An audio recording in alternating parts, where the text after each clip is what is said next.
Greetings everyone, welcome back to the floor. On the floor today we have this Crest Audio PA amplifier. This was another one of those gadgets that was given to me for free. It's a big pile of stuff going to the recyclers. And I fixed a couple things, and a couple of other things just needed minor repairs, like the carver just needed a fuse. So we'll see what the deal is with this thing. It says tour class. There's a little meter there, professional power amplifier. It's a V900 model.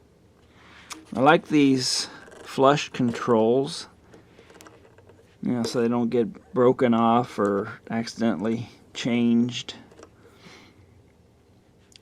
And there's no marks from screws. I don't think it's ever been mounted in a rack. Not Iraq, but a rack. It's kind of scratched up on the top, but it's really clean on the front. I think this was just, shelfware, people setting stuff on it, or it was put in that pile. I'm sure things got moved around and got scratched. It's very heavy, especially in the front corner over here where the transformer must be. Power on, no sound, dead. Okay. On the back here, I noticed it says spare, not used. So, yeah, it's probably a backup. Never really got put in use. And I noticed one thing here. Well, there's no plug on it. European cord colors. It says 220, 240 volts. I'm not sure what that V over VS means. Output power for 4 ohm channel. Yeah, I don't know what that's all about. But anyway,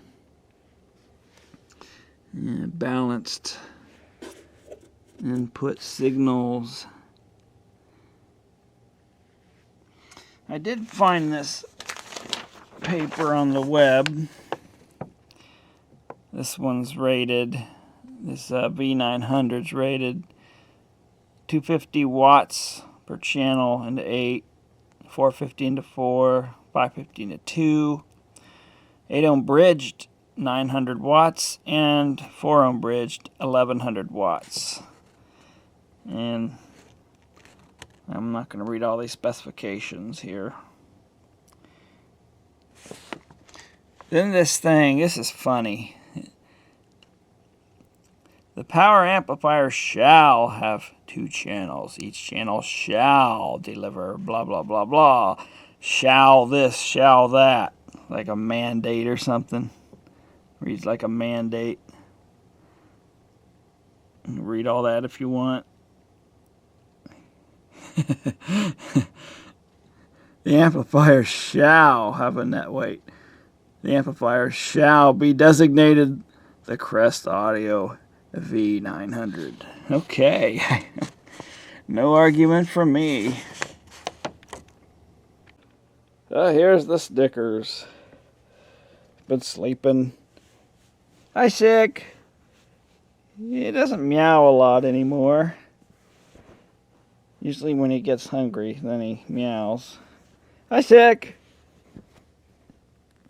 What you doing? Taking a nap? Yeah, he can hardly walk. But he gets around. He can get into the litter box, and he gets around, so he's doing alright, kind of stabilized. Sucks getting old, doesn't it, Snick?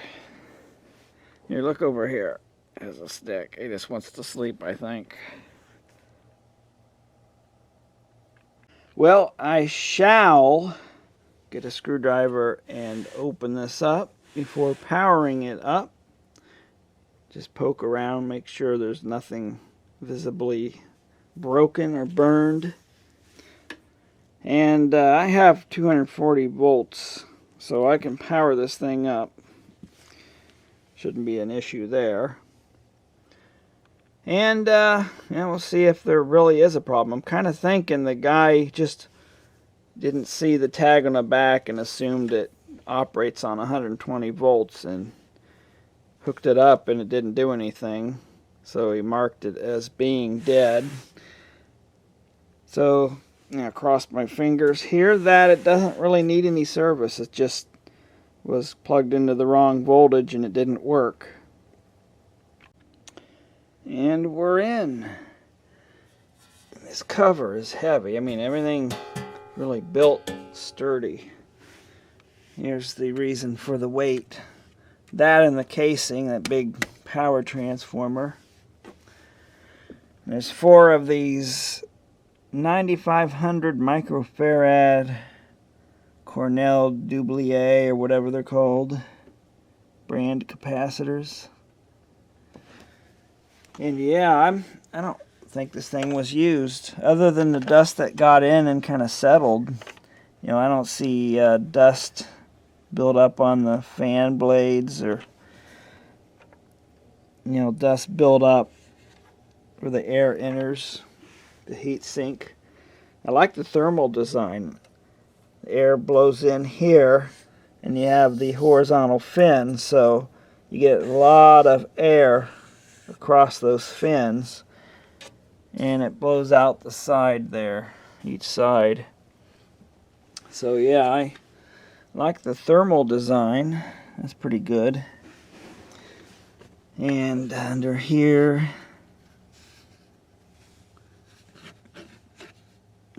hang on a sec. I had to hold that open there. And, well, it's not a lot going on in there. It is just a power amp. Look at the thick gauge wire on those output coils. And, of course, we have transistors all along the bottom, and there's some all along the top. I think each side is an amplifier, so you have one side down there and the complement up top there. Yeah, you can see the resistors.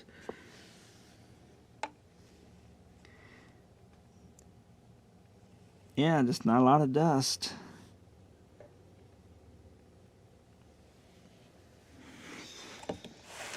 Let's see what else we can see in here.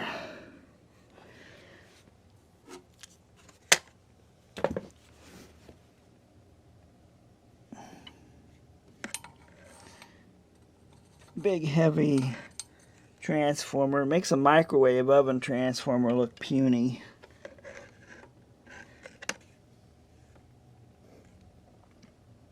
Well, I'm gonna move it over to the bench and see if we can fire this thing up.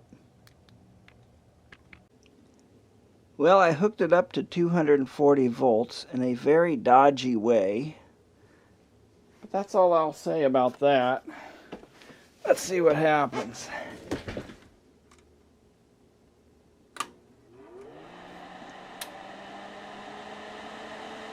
Pops out of protection.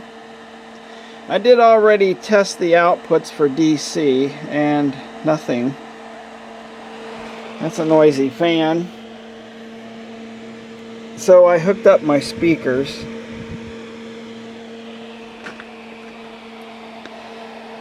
Let's turn these up just a little bit. Not too much. These are the balanced inputs.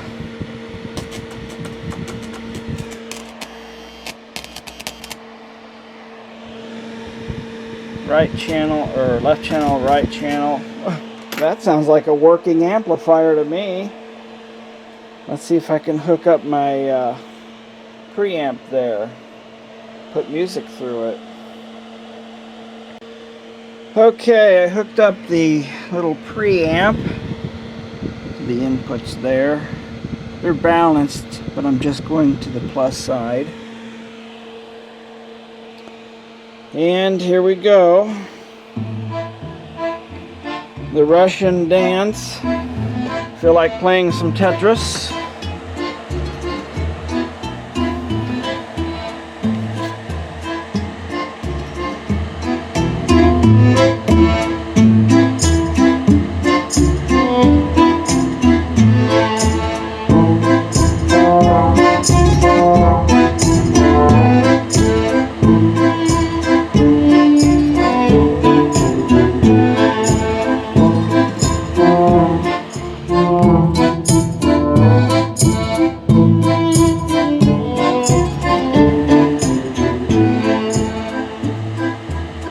Nice little meter there. Let's turn that off. God, that fan is loud. But I'm sure it'll keep things cool. Again, being a pro amp, you're not going to be bothered by the fan and that kind of use. Definitely not for home use. Way too loud. That thing wakes the dead. Yeah, I can't turn this thing up too loud. It'll kill my little speakers here, I'm sure. But once again, there is nothing wrong with this amplifier. Just like I called it, I think the guy hooked it up to 120 volts when it requires 240 and didn't work, so he marked it as non-working when it just needed the right voltage. You know, he's probably not too interested in these amps because, you know, the Carver just needed a fuse. You know, pop that in and it worked. So I'm batting 1,000. Well, I mean, there's a couple of them I had to repair, but the Rams and that little Radio Shack. Well, no, the Radio Shack was fine, but I did put caps in it. The Nico equalizer needed repaired, but you know, those were pretty basic repairs. So yeah, pretty much batting 1,000 on this stuff. It all works. Though I will tell you, I am not repairing everything, like that Radio Shack Optimus receiver that I so gently removed the board out of. That thing was kind of gross. It's like coated in brown dirt or something. And it wasn't working. And I have no love for it. So I did not repair that when I took it apart for a nice big heat sink and a transformer and a handful of other parts. But yes, for the pro equipment, everything is coming out pretty good so far. Well, what I want to do is take a trip to Parts Express, buy some parts and things so I can properly hook this up and safely to the wall supply and feed the signal in. And we'll do a power test on it. But I guess that'll wrap it up for this one. Thanks for watching.